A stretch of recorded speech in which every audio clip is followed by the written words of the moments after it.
So, good morning po sa ating lahat. We thank God for again this beautiful weather. Opo. Kahit na predict po or forecast na magiging maulan this coming days. Actually, the past weeks nga po, di po ba umuulan na dito po sa atin sa Baguio. But most especially sa bandang hapon na. Uh, but we thank God, okay, for this weather. Beautiful sunny day. Uh, Hopefully, yun nga, His will be done. Kung ano mang mangyari, no? Pwedeng,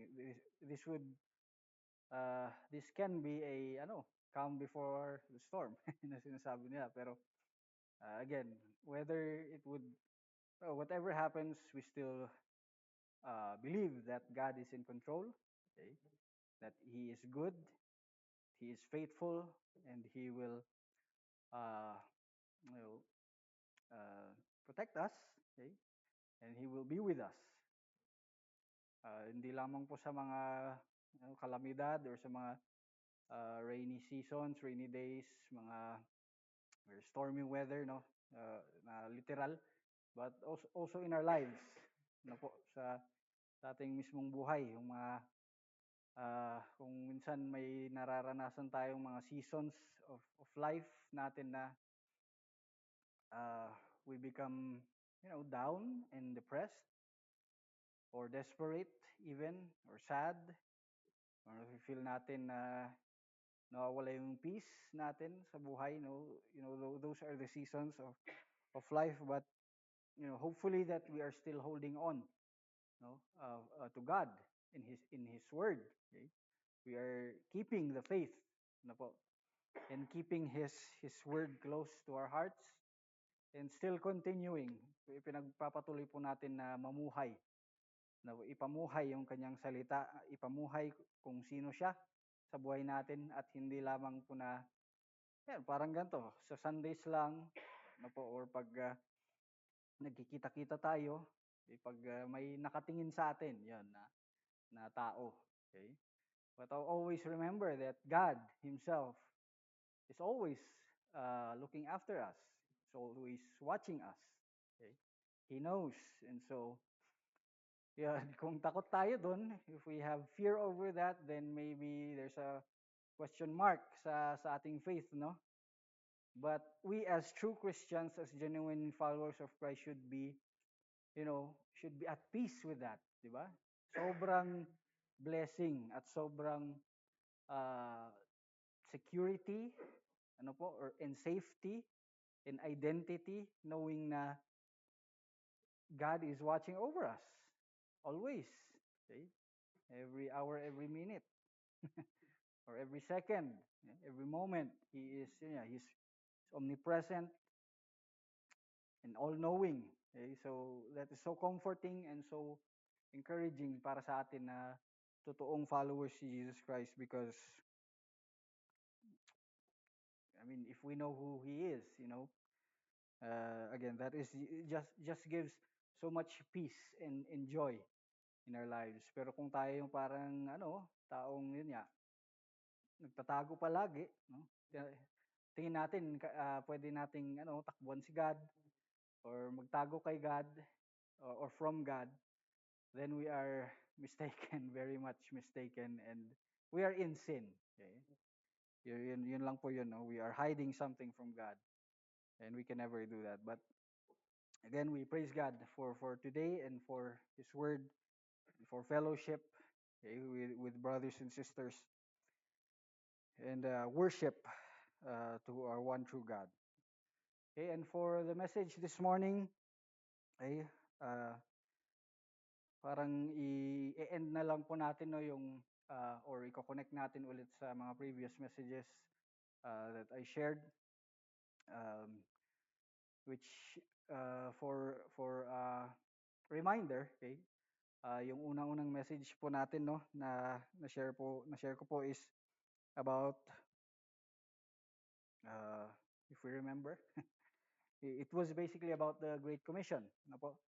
Uh, what Jesus had commanded us to do here on earth, his mission, his own mission na binibigay niya po sa atin as followers and disciples of him, okay, which is to make disciples, right? And while we are making disciples, we are going. Yan po, no? We also looked at our involvement. Paano tayo na-involve dun? Paano tayo nag-make disciples by going, okay, to people, okay, baptizing them also, in the name of Father, Son, and Holy Spirit, and teaching them, okay, not only to know, but also to do, to keep, to obey, to observe His word. Ano po, yun yung first message. And yun, very clear na dapat po sa atin, no, kung ano yung pinapagawa ni Jesus Christ sa kanyang followers. That is His mission. Okay, pangalawa, last week, what we shared, it was more focused on kung paano niya to gagawin. Ano po, or kung sino yung kung kanino niya ito binigay, ano po, which is sa atin, His church, His body. Okay, His message for us as a church was that He is going to use us. Gagamitin niya tayo to build, di po ba? His church. Tayo yung church, yes, but yung foundation natin, okay, hindi rin po tayo. Hindi po tayo yung foundation na para mag-spread yung word ni Jesus Christ or para mag-build yung kingdom niya, hindi po tayo yung foundation. No? Tayo yung gagamitin niya, oo. But His foundation or our foundation for helping Christ or being used by Christ in building His church is, ano ulit? Himself, okay? Yung confession natin that Jesus is Lord. Tama po ba? He is God Himself. He is the Son of the living God as well, and He is the promised Savior. Okay? Yung prinamis ni God na magsisave sa atin from our sin, well, for everyone. Okay? And yon, we affirm that and confirm that, so that should be also clear sa atin, no? That should encourage us again and strengthen us and motivate us, you know, empower us na Jesus already has a plan and itinalaga niya na, no? Sabi niya, I will build my church. And on this rock, okay, which is Himself, Jesus, the cornerstone, okay, I will build my church, and whatever happens in this world, evil, corruption, death, will not overcome it. It will not prevail over His building of His church. And yun nga, tayo yung gagamitin niya, you know, His body, His church. So yun, Jesus Christ's mission, His message. Ngayon, paano niya ito i-accomplish or i-fulfill? Sino yung gagamitin niya? Tayo, okay?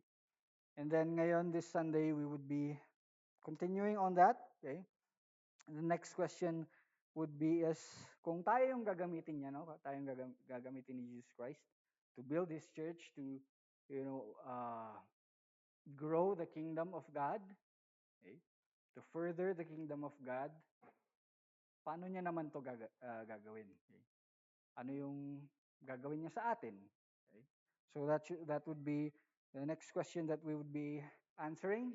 So the title of the message for this morning would be, what a spirit-filled growing church looks like. Okay? What a spirit-filled growing church looks like. And we would be reading from and learning from Ephesians chapter 4, verses 7 to 16. Okay? So again, we have been talking about this, no? Already. That kung magpapagamit tayo kay Jesus Christ, okay, for His kingdom, for His building of the church, hindi po physical na church, no? We have also talked about that, na tayo mismo yung church, and He is our foundation. The message is about Christ, okay? Hindi po ang message ay tungkol sa church, okay? Hindi po ang church natin ang pinapaalam natin sa iba na para malaman nila kung sino tayo. yun, mga pogi at magagandang members ng church namin. Ganun. Hindi po yun yung identity natin, no? Or mayaman. Mayaman yung church na yan. Kaya lahat ng sasama sa amin, yayaman din. No, di ba? Or kung anumang klaseng identity, no? Ng church, hindi po yun yung message. But again, our foundation and the message is about Christ. At kung paano niya naman to ay papagawa sa atin, ito na po yung ating aralin po, no, from Ephesians chapter 4. So before that, we again lift this message up in prayer. Dear Lord, we thank you again for this time, for this opportunity to read from your word, to listen to you, to learn from you, and to um, seek to on how to be used by you, O Lord, as a church and as individuals, as your sons and daughters, as your body, O God. We thank you. May you bless this time. May you give us wisdom. May your spirit continue to minister to us all throughout this message, and may you truly use us using this, O God. We thank you again for this. This we ask in Jesus' name. Amen. Amen. All right. So, what a spirit-filled, growing church looks like. Okay. So, sasabihin ko na po, no? Uh, yung babasahin po natin, okay, we would be looking at the example of the Ephesian church. Okay? Kung paano po uh, nagpagamit yung mga disciples, yung mga followers ni Jesus Christ para i-grow itong church na to, no? Okay? Titignan natin from the words of Paul. And later on, makikita natin yung, ayun nga, kung paano sila nag-grow, kung paano sila naglumago sa Acts din po, no? But to go there, sige, let's go and read verse 7. Please follow with me. But to each one of us, grace was given according to the measure of Christ's gift. Therefore, it says, when he ascended on high, he led captive a host of captives, and he gave gifts to man. Okay, verse 9. Now, this expression, he ascended, what does it mean except that he also had descended into the lower parts of the earth? Verse 10, he who descended is himself also he who ascended far above all the heavens, so that he might fill all things. Okay, verse 11. And has and he gave some as apostles, and some as prophets, and some as evangelists, and some as pastors and teachers, for the equipping of the saints, for the work of service, to the building up of the body of Christ, until we all attain to the unity of the faith and of the knowledge of the Son of God, to a mature man, to the measure of the stature which belongs to the fullness of Christ. Okay? As a result, we are no longer to be children, tossed here and there by waves and carried about by every wind of doctrine, by the trickery of men, by craftiness in deceitful scheming, but speaking the truth in love. We are to grow up in all aspects into Him who is the head, even Christ, from whom the whole body, being fitted and held together uh, by what every joint supplies, according to the proper working of each individual part, causes the growth of the body for the building up of itself in love. Right? So una po, no, Christ is the head, we are the body, okay? And gagamitin niya daw po tayo through or by giving us, okay? Giving us what? From what we have read? From giving us gifts, right? So, yun nga, we should know, alam po natin, no, that when we accept Christ, okay, automatic na rin po na it should be known that we are also indwelled now, okay? with the Holy Spirit. Meron na po yung banal na Espiritu Santo sa atin na po. No? He is living in us now. Okay?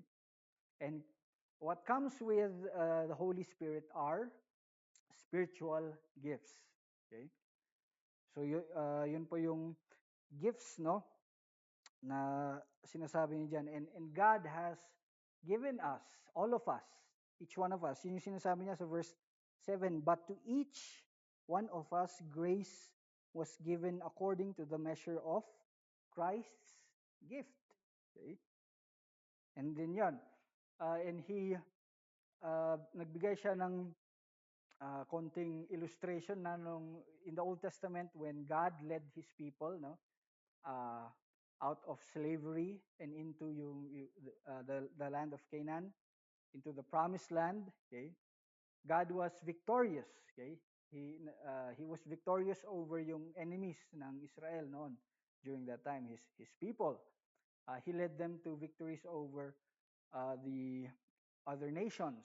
Okay, and yun naging successful sila, and came with that yung, of course, spoils of war. Siguro, diba, yung mga rewards din na nakuha nila during that time. And right now, Paul is saying also, now that Jesus, now in our time, has conquered and has victory, okay, and triumphed over sin, over death, okay, over evil. Okay. Ngayon, tayo rin, we would also share uh, in his wins, uh, in his spoils also, kumbaga, in war. Okay? And he would be giving us now gifts also. Okay? And that is through the power of the Holy Spirit. And he has already given that. Okay? Dapat alam rin po natin, no? So ano po ba? Ano yung mga spiritual gifts natin? Okay? So just from God's word, okay? I would be i-share ko lang din po, no? And just go through these gifts. Hindi lang po kasi natin to makikita sa Ephesians. Okay? But in other passages like Romans or First Corinthians or First Peter, okay? Ito yung mga spiritual gifts, no? Gift of prophecy, okay? Gift of service. Okay? Isipin po natin kung anong kung ano yung gift natin. Ano, tingin natin ano yung binigay ng Holy Spirit na gift ko. Okay? Para mag-serve para kay God. Okay? Prophecy, I just mentioned some of these. Service, okay? Magaling ba ako mag-serve? Or teaching, okay? Exhortation, okay? Giving. Yan, mahina po ako dun. Or the gift of giving or leading, okay? Mercy, gift of mercy. Madali po ba tayong mag-show ng mercy sa ibang tao? Okay? Kung ganun po, kung totoo po yun, then yun, let's use that, no? For God. Hindi lamang kasi mabait tayong tao, but we actually show mercy because God has shown us mercy. And we point people to God's mercy. Wisdom, word of wisdom. Knowledge. Okay? Matalino po ba tayo? Or wise po ba tayo? Are we using that as a spiritual gift and point others to God? The spiritual gift of faith. Okay? Tayo po ba yung yun, yung madaling mag-profess or mag-stand up para sa faith natin? Healing, the gift of healing. Diba? Yun po ba yung pupunta sa mga hospital? Or pupunta sa mga rallies, yun, or mga gatherings para ipakita nila na they have the gift of healing, okay? Or miracles, yun, in connection. Yung mga bulag nagkakaroon sila ng vision, di ba? Prophecy, distinguishing or exhortation rin of spirits, speaking in tongues, okay, interpreting of tongues also, And then the roles, which yung babasahin natin yun, apostles, prophets, evangelists, pastor, teachers, and then speaking, of course, or preaching, and then again, serving. Okay? So alin po doon? Those, there are others or mga categories yan na pwede nating tignan at hanapin. What, yun, let's ask ourselves, no, tanungin natin sa sarili natin. If we are God's church, okay, Jesus has already given us, binigyan niya na po tayo ng command, ng kailangan natin gawin, no, ng mission niya, okay, to make disciples of all nations. We establish that we are, tayo yung gagamitin niya, no? We are His instrument to accomplishing that mission. And ito na, sinasabi niya na rin that He would be equipping us. Bibigyan niya tayo ng helper, the Holy Spirit. And meron na tayo the Holy Spirit, di ba? He is already living in us. And so, yung i-equip niya sa atin our spiritual gifts. So, ito na. So, isipin natin, ano kayang binigay sa akin ng Holy Spirit, di po ba?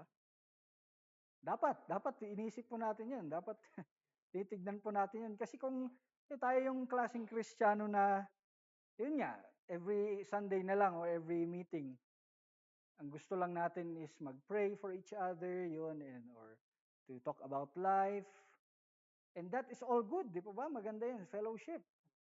But is that, yun nga, the Great Commission, is that also fulfilling God's, the Great Commission in we are keeping or observing or obeying everything, all that Jesus has taught us? Okay? Hanggang doon na lang ba sa Sunday or sa prayer or sa meeting or sa Bible study or sa discipleship? No. Makita natin na if we are truly following all of what Jesus is teaching us, then isa po to sa mga kailangan nating gawin is to really look at ourselves and what the Holy Spirit is leading us to do also. What the Holy Spirit has given us para magpagamit para sa kanyang kaharian, para sa kanyang kingdom, to build the church. Okay? Or again, are we just focused on our careers? Or sige, sabi natin, magpapagamit ako kay God sa work. Yun. Pero yun nga, we are not using our gifts. Okay? Sinasabi natin yun, but we do not know what our gifting is. We are not seeking for it. We are not praying for it. We are not asking God humbly with wisdom. We are not seeking the Holy Spirit's leading or yung discernment natin. Ano na lang ba ako? Mag-work na lang ako. Tapos, yun nga, I would say that, God, this is for you, and I would do this for you, and ganun na lang. No, yun nga, kulang, no? Sinasabi niya dito, for example, if we go back to the passage, yun nga, Christ has given us the Spirit, and with comes that that comes with giftings, okay? And He gave some as apostles, and some as prophets, okay? And some as evangelists, and some as pastors and teachers. Okay? Those are just roles, no? Pero yun nga, na pakita natin sa ibang passages na marami pa, may iba pa. Okay? But the point is that, yun nga, tayo ba alam natin kung ano yung spiritual giftings natin? And are we using that? In verse 12, bakit niya to binibigay sa atin? Okay? For the equipping of the saints, okay, for the work of service, to the building up of the body of Christ. Okay, so yun din, no? Yun, paano natin makikita? How would we know that a church is a spirit-filled church, spirit-led church, and a growing church? Okay, let's look at the leaders, the apostles, the prophets, okay? Yung dalawang offices na yun, hindi na natin makita yun ngayon, no? But in principle, okay, these are our leaders today. Okay? Kung sila ba, okay, uh, are they doing the work? Kung titignan natin dyan, are the leaders of your church, sabi niya dyan, are they equipping, okay, the body of Christ, okay, for the work of service to the building of His body? Yun nga. Mga leaders ba natin, they are equipping us? Yun, makita natin. Uh, that's how we see if a church is a true church. Okay? Ibig sabihin, yun nga. Or yung mga leaders natin, yun, papogi lang ba sa harapan? Or pasikat? Or yun, are they just there to preach? Okay? Or are they shepherds also? Are they taking care of the members? Yun nga. Pag when we all talk about, joy, happiness, love, peace, yun lang po ba yung pinag-usapan ng mga leaders ng church, or are they also going with you to your workplace siguro, or to your homes? Are they journeying life with you? Okay? Kasama po ba natin sila sa buhay na yung nakikiramay sila, sympathize or empathize sila, no, sa mga sufferings din natin, no, in our failures even, okay? In life, when we are down and depressed and sad, nandyan rin po ba sila? Okay? Kinakamusta ba tayo ng mga leaders natin? So makita natin yan. Are they equipping us? Yun nga. Are they also, in context dito sa passage natin, are they equipping us to know our spiritual giftings? Yun. Sinasabi nila, I think you have the spirit of, the gift of giving. So, magbigay ka naman sa church, di ba? Palaging yun na lang, no? Yan po yung madalas ko marinig na from the leaders. All of us have the gift of giving, and so we should continue to give. But yun nga, paano kung hindi yun yung leading ng Spirit sa akin, di ba? That is not true for everyone. It's again based on what the Spirit has given us. O yun nga, teaching siguro. Sabi ng leaders natin, yun yung isa sa mga testimonies ko rin po no, na I am really thankful for God for using His church, for using His children na yun, when I was a new Christian also, ayun, parang isip ko lang din is, masaya sa church, basta papunta ako, basta makinig ako ng message. But God used people. Okay? God used His church to, to tell me na I think you have the gift of singing, the gift of serving, okay? The gift of teaching, okay? Or the gift of, they even, I am thankful for God na renebuke din po ako, no? Hindi puro positive, but they also checked me, disciplined me. I think you're abusing your gift of, evangeligaw, yan, no? Or kung ano man, di ba? Daming, again, the Spirit, the Holy Spirit is giving us unique gifts para magpagamit sa kanyang building ng church. Okay? Unique and similar also. Okay? Hindi lamang po tayo special na yun nga. Tayo lang yung gagawa nun, tayo lang may role nun sa church. No, we can be, a group. A gift of evangelism. Hindi lamang dapat yan uh, bigay sa pastor or sa leader or sa isang tao, but it's the whole church. Okay? We should, as a group, as families, reach out to other families. That's the gift of evangelism. Okay? And going back, until we all attain to the unity of the faith. Isa pa po yun. and of the knowledge of the Son of God, to a mature man or woman, to the measure of the stature which belongs to the fullness of Christ. Okay. So yun, are we united also? Iisa po ba tayo? Iisa po ba tayo in spirit? Iisa po ba yung kaalaman natin tungkol kay Jesus Christ? Okay? About His church? And are we all growing together? Are we, yun nga, lumalago po ba tayo and isa po ba yung goal natin, yung pinatutunguhan natin, yung objectives natin for the maturity, okay, and fullness in Christ. Yun. Or, nakikita natin na isang grupo lang, okay? Isang grupo lang sa church, yung mga leaders lang ang nag-grow. Tapos may mga naiiwan na members na yun nga hindi napapansin, hindi naalagaan. Okay, marami tayong nakikita na ganun no sa church. And that's sad because they clearly they are not following the design, God's design of the church. And yun nga, doon natin nakikita what a spirit-filled and growing church looks like.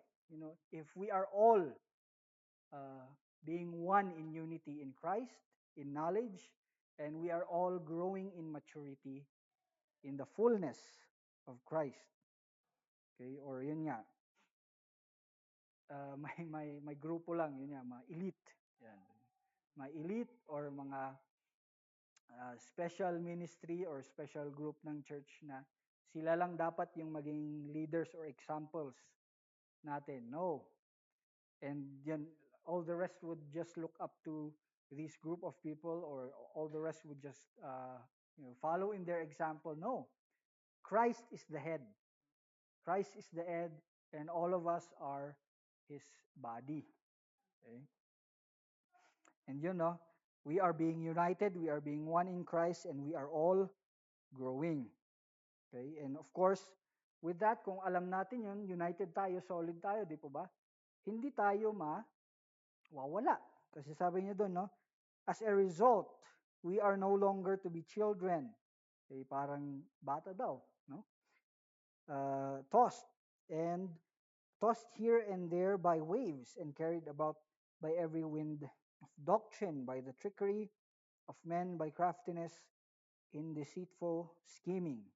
Okay, so yun, hindi tayo dapat madaling nawawala sa ating paniniwala, no? Sa ating kaalaman. Hindi tayo dapat bigla-biglang naniniwala sa mga darating na sabi nila sila yung prophet or sila yung apostle or sila yung messenger ni God na yun. For example, si Kibuloy, no? Hindi dapat tayo na wawala sa ating katotohanan, no? And all other kinds of false teachings, false doctrines, okay, by the trickery of men and by craftiness in deceitful scheming, but speaking the truth in love. Yun. Okay, speaking the truth in love. We are to grow up in all aspects into Him who is the head, even Christ. Okay? So yun, no? Speaking the truth in love. Yun, are we doing that also? You know, as a church, kung yun nga, iisa tayo, no? Are we speaking it? Yun nga, in love also. Okay? Hindi lamang po yung nagsasabi tayo ng katotohanan, but are we showing love through our speaking of yung truth? Okay? Kasi yun nga, kung sobrang um, uh, nag-share lang tayo ng mga verse, ng salita ng Panginoon, but if we are not showing love, yun nga, then wala din, di po ba? Because God has demonstrated that Himself sa atin. Nakita natin mismo yun. Pinakita niya yung, or sinabi niya yung katotohanan sa atin, but He also showed us love. Po ba? So we should follow in that example. From whom, verse 16, the whole body being fitted and held together by what every joint supplies, okay, Christ, which is Christ, according to the proper working of each individual part. And with that, okay, the result would be that would cause the growth of the body for the building up of itself again in love. Ano po? So yun, no? If we are looking at a spirit-filled growing church, okay, and titignan po natin yung sarili natin, yun, ito yung measure na binibigay sa atin ni God. Okay? Do we uh, know and accept that the Holy Spirit is indwelling in us? Buhay po ba ang Holy Spirit sa atin? Pangalawa, or what comes with that is spiritual gifts na binigay sa atin ni Jesus Christ through the Holy Spirit. Okay? Do we know, are we seeking yung spiritual gifts natin? Nagpapagamit po ba tayo? Okay? And next, yun, makikita natin sa church. Are the leaders or are the members of the church, are we building each other up? Okay? Are the leaders equipping the members of the church, helping them know and learn yung spiritual gifts din po na yun? Again, for the building of Christ's body. Okay? Are we all one in unity? We have one spirit. We have one knowledge of Jesus Christ. Are we all united? And are we all growing? Or yun nga, nakafocus lang tayo sa isang tao or a group of people? Kasi sila lang yung yung proactive, sila lang yung reactive, sila lang yung um, active sa church. So sila lang dapat yung focus natin. No. Are we all united and growing to maturity in the fullness of Christ? Okay, and are we doing this all in love? Yan. Are we all doing this in love? Okay, so ayun po, no? It's a simple, again, accounting, kumbaga, or checking of ourselves as a church. Yeah, from the Great Commission to now,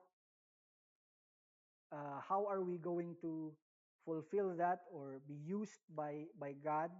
Okay, patuloy po natin yun na chine-check sa atin, no, na to be involved in the Great Commission. Okay?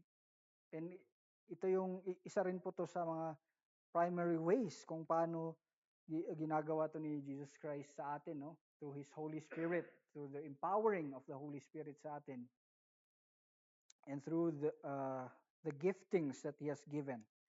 So dito sa Ephesians, no, tignan natin, no, kung paano sila nag-grow and yung progress nila. Kasi pwede natin itong sabihin pero mas maganda rin po, no, kung titignan natin mismo kung anong nangyari sa church na to. So let's go to Acts chapter 19.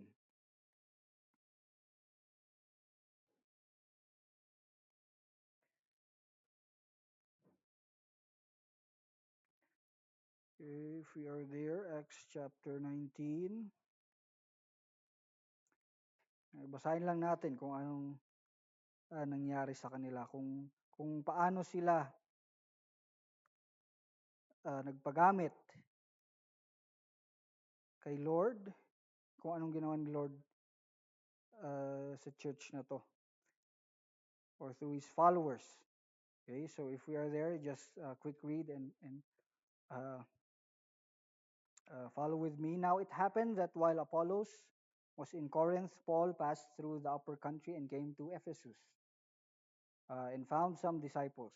He said to them, "Did you receive the Holy Spirit when you believed?" Okay. And they said to him, "On the contrary, we have not even heard if there is a Holy Spirit." Okay? So yun, di ba? Ibig sabihin, previously, pumunta na si Paul doon. Okay? He already shared the gospel to the church, to the people there, hindi pa church. Pero yun, bumalik siya, and then kinamusta niya sila. So, kumusta na? Naintindihan niyo ba yung gospel message yung sinare ko dati about Jesus? And if naintindihan niyo na, ibig sabihin, automatic na dapat, di ba, na Alam nyo that the Holy Spirit, He sent the Holy Spirit to us right now, to you, and that He is living in you right now. Pero sabi nila, on the contrary, we have not even heard if there is a Holy Spirit. Verse 3, let's continue. And he said, into what then were you baptized? Okay. And they said, into John's baptism. Paul said, John baptized with a baptism of repentance, telling the people to believe in him was coming after him, that is, in Jesus. When they heard this, they were baptized in the name of the Lord Jesus. And when Paul had laid hands upon them, the Holy Spirit came on them, and they began speaking with tongues and prophesying. They were about 12 men in all. Wow. Ba? So, 12 lang sila nun. But they were filled with the Holy Spirit. All of them were truly being changed, or they have changed. Di po ba? Nakita natin dyan. Yung understanding lang nila nun is the teachings of John the Baptist na Jesus, there would be someone who would save would save us, who would be the promised savior.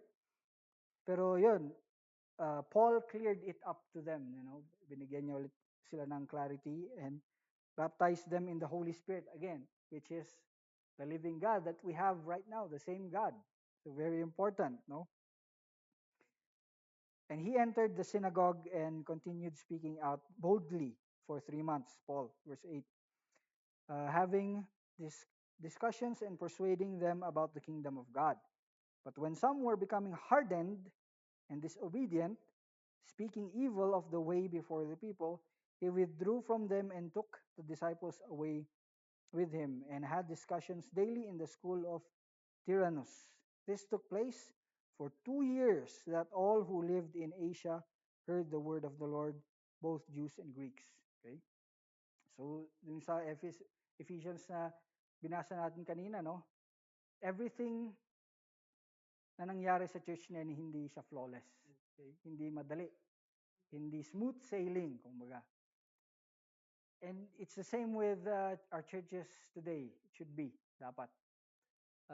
Ngayon nga, even inside the church, may mga false teachers or may mga magpo-persuade sa atin away from God. Okay? May mga magiging disobedient. May mga magiging matitigas ang ulo. Okay? Mga magiging sinful people na would go against yung teachings ng church or the church itself. Dito po sa atin, meron po ba tayong experience na ganon? Okay? May mga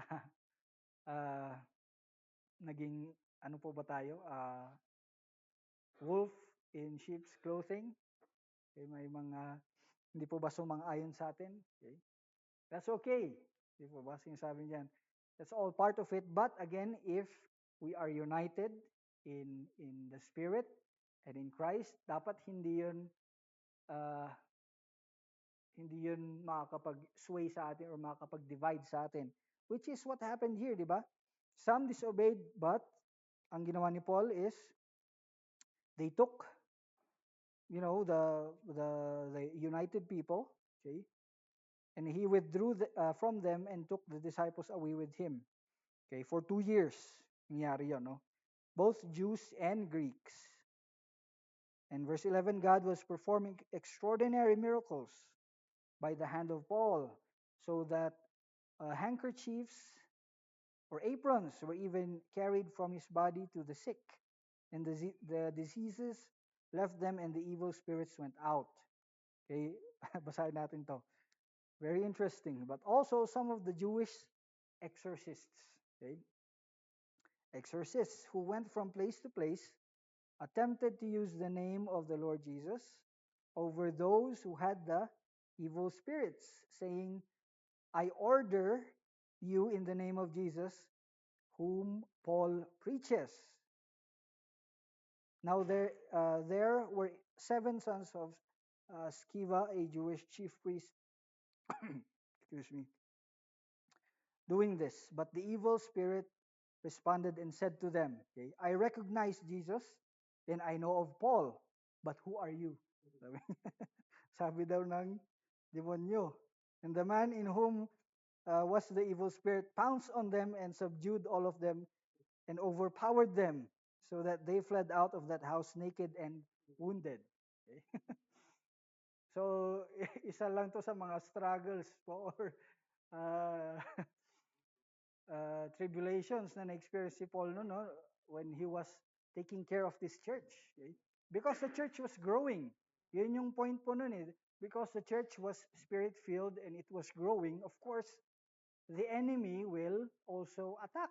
The enemy would also try to persuade and mislead the people of God para yun nga, lumayo sila kay God mismo, kay Jesus.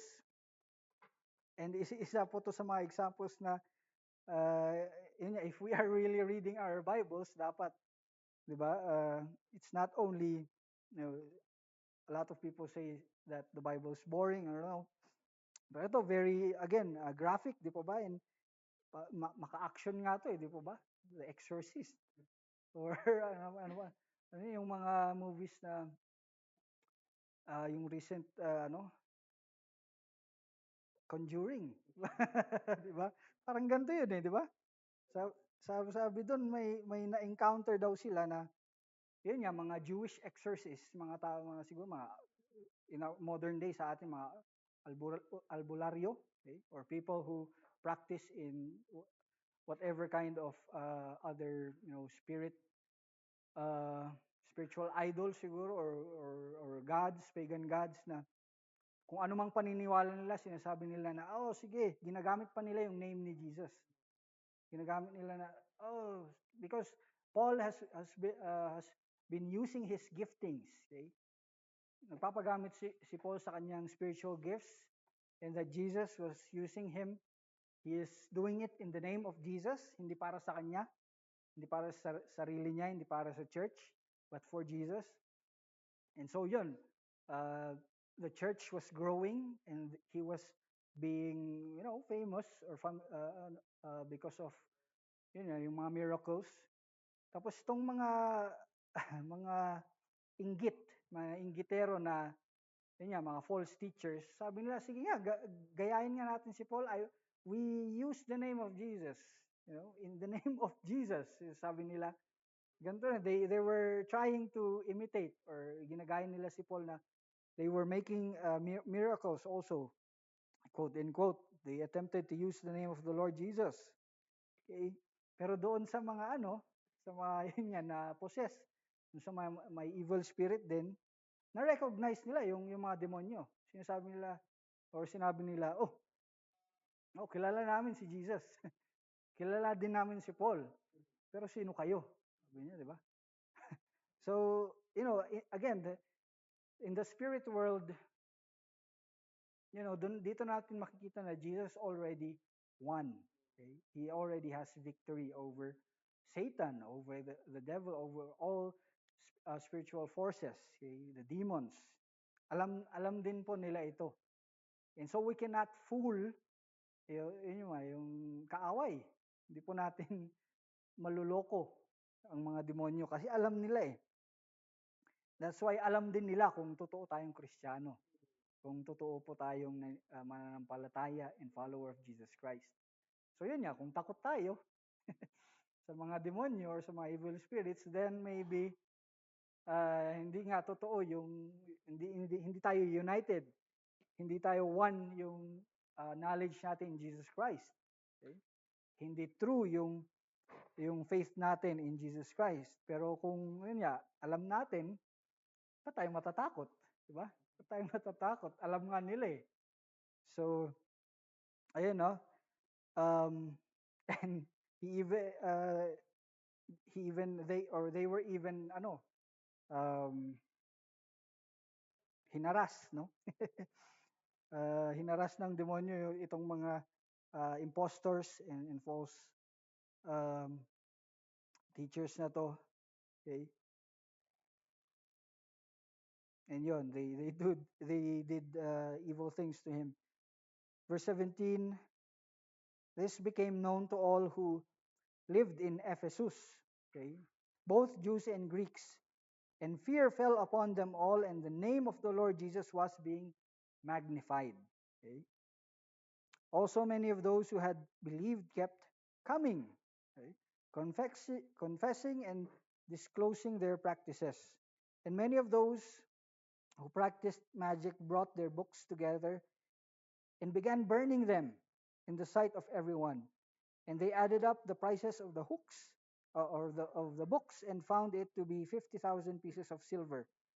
So the word of the Lord was growing and prevailing mightily. So yeah, mga those who are practicing magic noon, because the city Ephesus was also a pagan city. They believed in many gods, Artemis or Diana or the Roman gods. Okay, so since nag-grow na sila at ginagamit na ni Lord si Paul, okay, to share to them the truth, nakikita nila yung katotohanan in Jesus Christ. Itong mga other religions, other people who had other beliefs, yun nga, sabi nila, sige, i-ano na natin, sunugin na natin itong mga magic natin or yung mga libro natin, okay? Kung ano mang ginagawa natin, let's turn to this Jesus, okay? Let's turn to what Paul is teaching, okay? And naging ano na, yung mga na-burn nilang books even amounted to millions, okay? Millions to na worth na mga information nila, yung about their beliefs and their religion, pero yun, they gave it all up. Verse 21, now after these things were finished, Paul resolved in the Spirit to go to Jerusalem after he had passed through Macedonia and Achaia, saying, after I have been there, I must also see Rome. And after he sent into Macedonia two of those who assisted him, Timothy and Erastus, he himself stayed in Asia for a while. About that time, a major disturbance occurred in regard to the way. Okay, meron na naman. For a man named Demetrius, a silversmith who made silver shrines of Artemis, was bringing considerable business to the craftsmen. He gathered these men together with the worksmen of similar trades and said, men, you know that our prosperity depends upon this business. You see and hear that not only in Ephesus, but in almost all of Asia, this Paul has persuaded and turned away a considerable number of people, saying that gods made by hands are not gods at all. Not only is there danger that this trade of ours will fall into disrepute, but also that the temple of the great goddess Artemis will be regarded as worthless, and that she, whom all of Asia and the world worship, will even be dethroned from her magnificence. Okay, let's continue. When they heard this, they were filled with rage. They began shouting, saying, great is Artemis of the Ephesians. The city was filled with confusion, and they rushed together into the theater, dragging along Gaius and Aristarchus, Paul's Macedonian traveling companions. And when Paul wanted to go into the assembly, the disciples would not let him. Okay, so, looking at this, may isa na namang nangyari, no? There is this man, Demetrius, yes, yung isang silversmith daw, manggagawa. Okay, and he was making business, making money out of creating, images, small images of gods, Artemis. Sabi niya sa mga tao, fellow businessmen, itong si Paul, sinasabi niya walang kwenta daw itong ginagawa natin. Kasi yun nga, hindi daw totoo yung si Artemis or yung gods. So itong ginagawa nating mga images of gods is useless, worthless. So dapat against tayo sa kanya, no? Labanan natin siya. So that was what happened there. Okay? And of course, kung nawawala tayo sa ating kung maraming nawawala sa atin, our possessions, okay? Our riches, ano yung magiging reaction natin, diba? We would be automatically in defense, okay? Or yun nga, pero sabi niya dito, when Paul wanted to go to assembly, so ito na si Paul, no? Daming uprising, daming nagalit and nagband together, okay? But Paul wanted to go to them Okay. Also, verse 32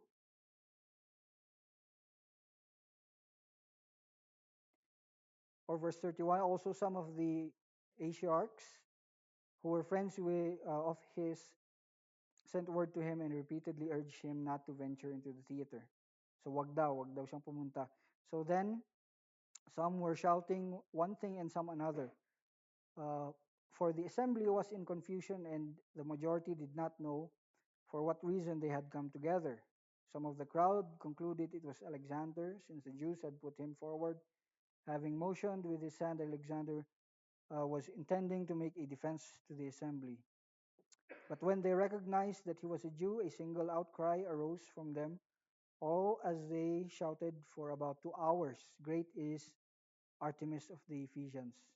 After quieting the crowd, the town clerk said, "Men of Ephesus, what person is there after all who does not know that the city of the Ephesians is guarding of the temple of the great Artemis and of the image which fell down from the sky? So since these are undeniable facts, you ought to keep calm and do nothing rash. For you have brought these men here who are neither temple robbers nor blasphemers of our goddess. So then, if Demetrius and the craftsmen who are with him have a complaint against anyone, the courts are in session and proconsuls are available. Have them bring charges against one another.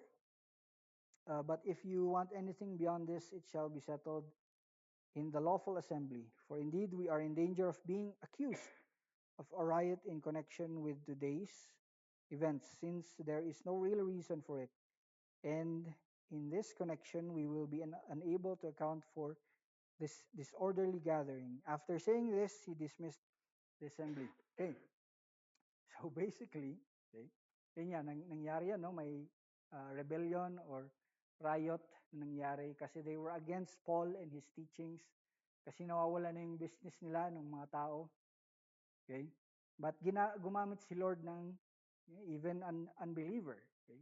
The town clerk, to disperse para hindi matuloy yung gustong gawin ng mga tao na yun, mga rebelde, mga nagra-riot uh, to the church in Ephesus. Okay? Even God uses unbelievers. Okay? But the whole point there is that the church was growing, right? The church was um, making disciples, okay, of Jesus Christ, pero hindi madali.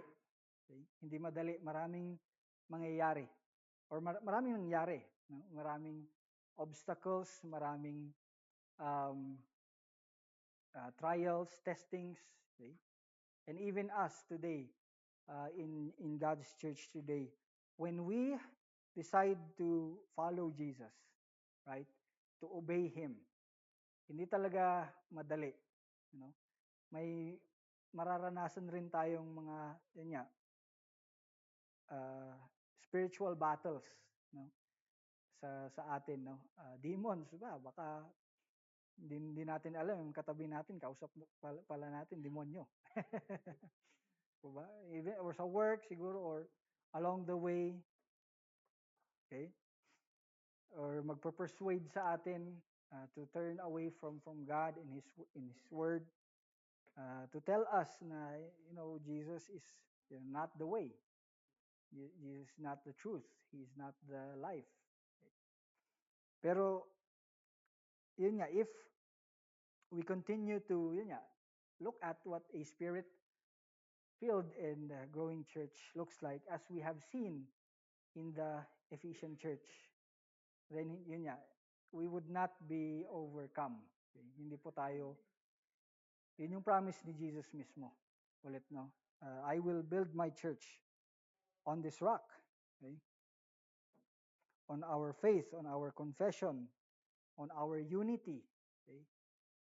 On our uh, perseverance and endurance.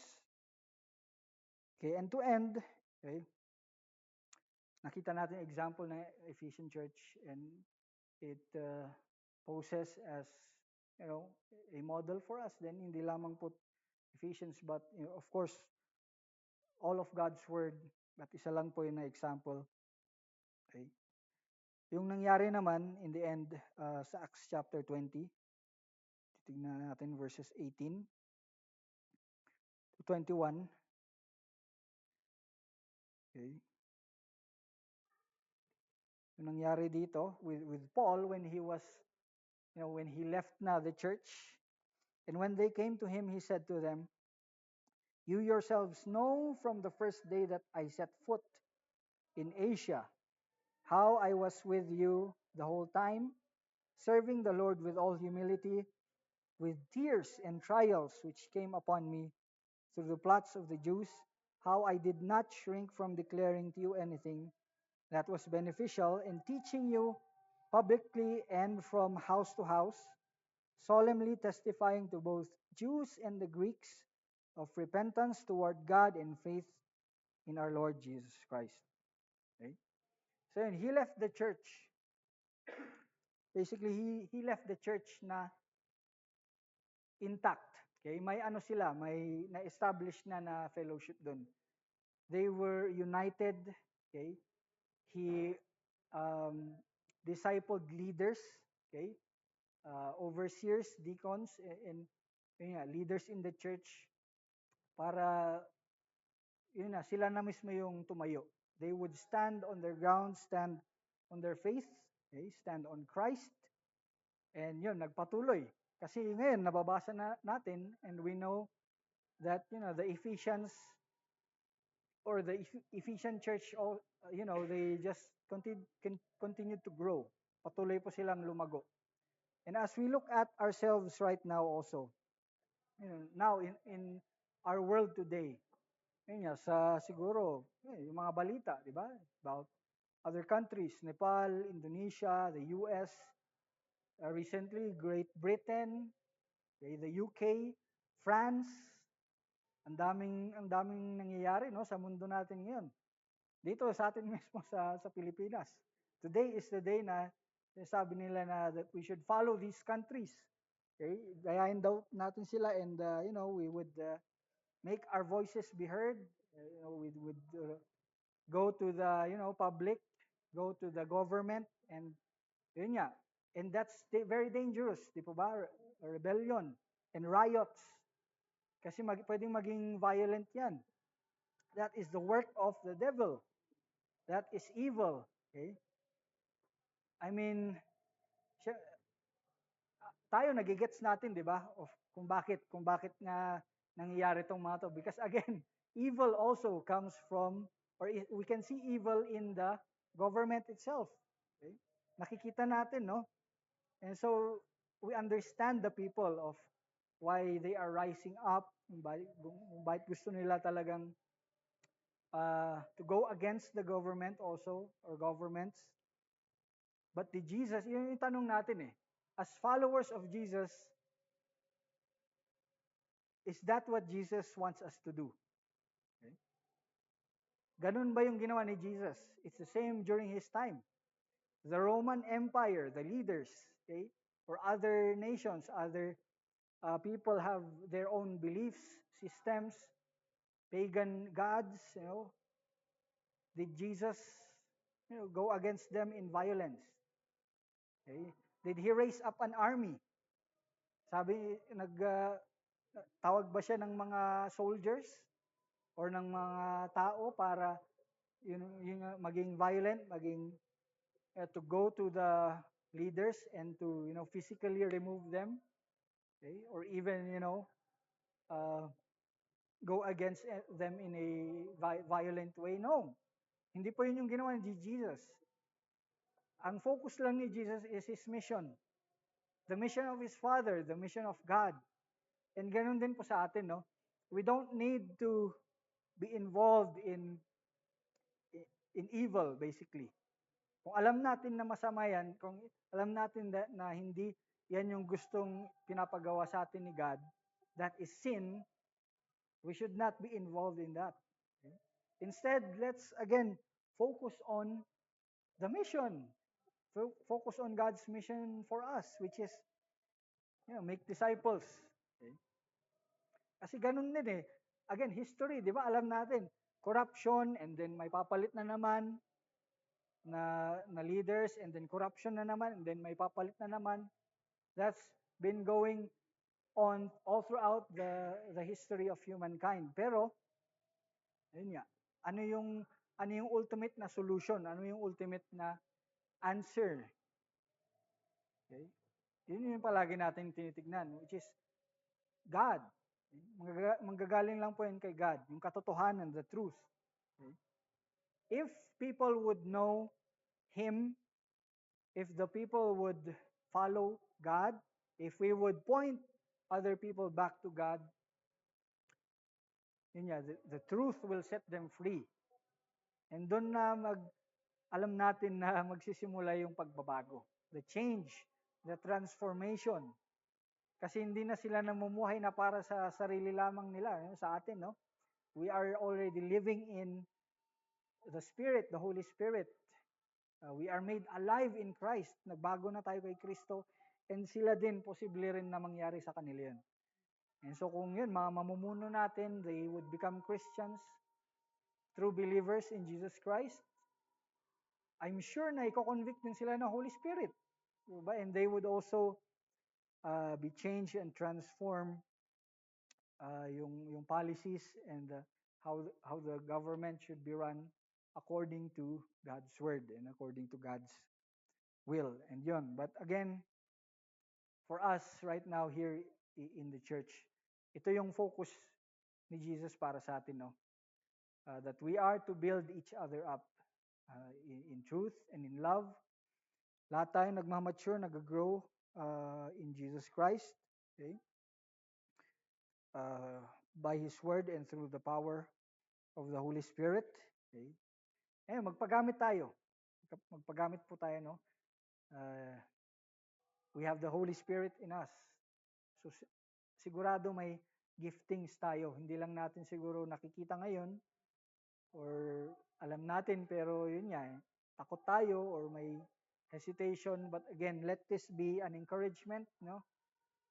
Let us be strengthened and be assured. Maging sigurado pa tayo na Jesus wants to use you. Jesus wants to use us. You know, He has already a plan in place. Tayo na lang yung hinihintay niya para gumalaw. Ano po? And kung hindi tayo gumagalaw, yun yung nakakalungkot. You know? If we are not being used, or we do not allow ourselves to be used by God, then that's sad. Yun yung buhay na walang meaning. Yun yung buhay na walang fulfillment. Buhay na walang satisfaction. Kaya yung mga tao ngayon, yun nga, makita natin wala silang peace, walang joy, walang spiritual love na tatanggap nila kay God. Okay? They're not experiencing the life that God has set for them. Okay? Sabi ni Jesus, di ba? Live the life to the fullest. Okay? But without Jesus Christ, without Him, without God, then we are nothing. And ganun din po sa church. Even as Christians, kung ang focus pa rin natin is our careers, yung personal na buhay natin, families natin, hindi tayo nagpapagamit para sa kingdom ni God, that's very sad. Nakakalungkot po, no? Nagtatrabaho tayo, nag-aaral tayo, but we are not being used by God. Of course, meron na tayo kay Kristo, we have eternity, we have salvation, but is that really a fulfilling life? Okay? Yun ba yung sinasabi ni Jesus na,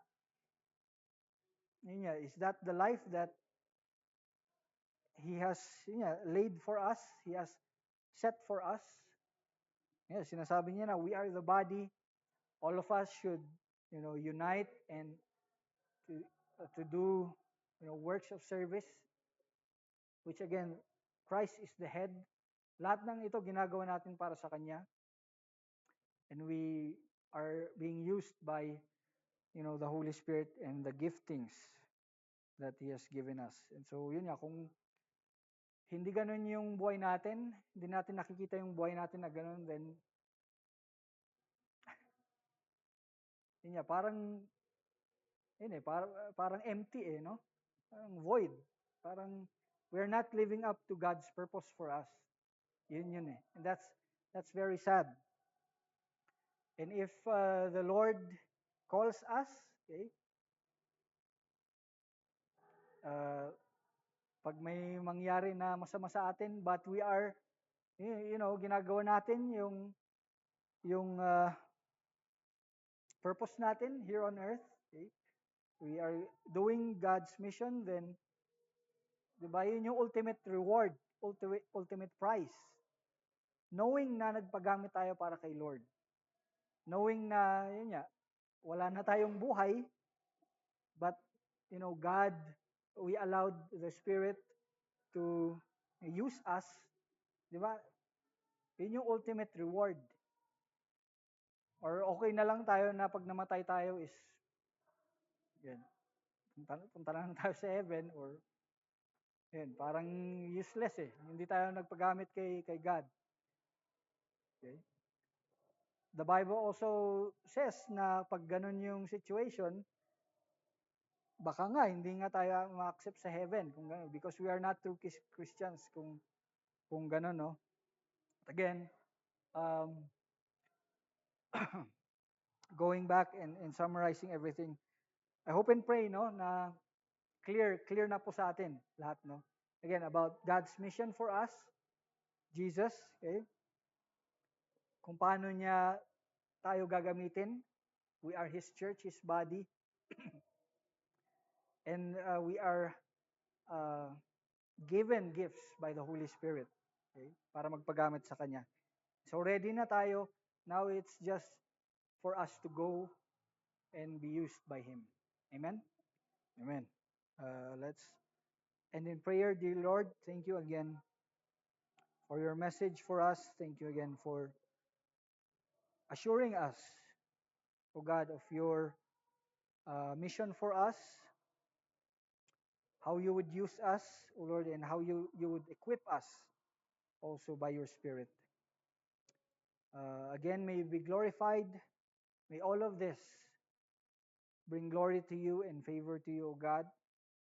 May we truly lift you up in the presence of others, be used by you, by the power of the Holy Spirit, and continue to seek you, O Lord, and grow more and more in Christ likeness until we will all be mature in the fullness of Christ until you come back, O God, that we would continue to seek to grow and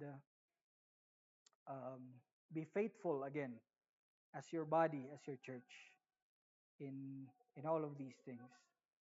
We thank you, O God. Again, may you continue to go before us, minister to us, and show us again, give us opportunities also to share this again, or just to be used by you, O Lord. We thank you. All of these things we ask in Jesus' name. Amen. Amen. And also, yun nga po, then about the giftings, spiritual giftings. Yeah, because Christ is the head and we are the body, we are the church. Yun nga, kung di natin alam, that's why we have leaders. Ano po, we ask each other. Magtulungan po tayo, no? Kung di natin alam, or kung we volunteer, we should volunteer, you know. Volunteer po tayo and ask our leaders na kung paano tayo magpapagamit para sa building of the church, building of the body of Christ, no? And yun, we are more than willing. We would love to discuss it. Kasi baka kayo din, baka may matutunan din po kami sa church, because again, that is yung makeup ng church. Ganun yun yung ibig sabihin ng building each other up. Okay? Hindi lamang po yung leaders ang magbe-build, but even the members. So, that's with the spiritual giftings also. And kung hindi man tayo lahat gifted sa teaching or preaching or sharing the gospel, let's magpatuloy po tayong magpagamit. No? pastor, ganito, or kuya, or ate, may kaibigan ako or may kapitbahay ako na ano, sharean natin, we would gladly help. We would gladly volunteer also. May kapitbahay kami, ganyan, or friends sa work or sa school, tara, puntahan natin, kausapin natin sa work, kung ano man, ano man pwede natin gawin. Yun nga, wala excuse, wala po talagang excuse. Again, binasa natin, Jesus gave each one of us. May binigay po siya sa atin through the Holy Spirit. So, yun, magpagamit po tayo, no? Amen po ba? Amen. So, God bless us all. And may God be glorified.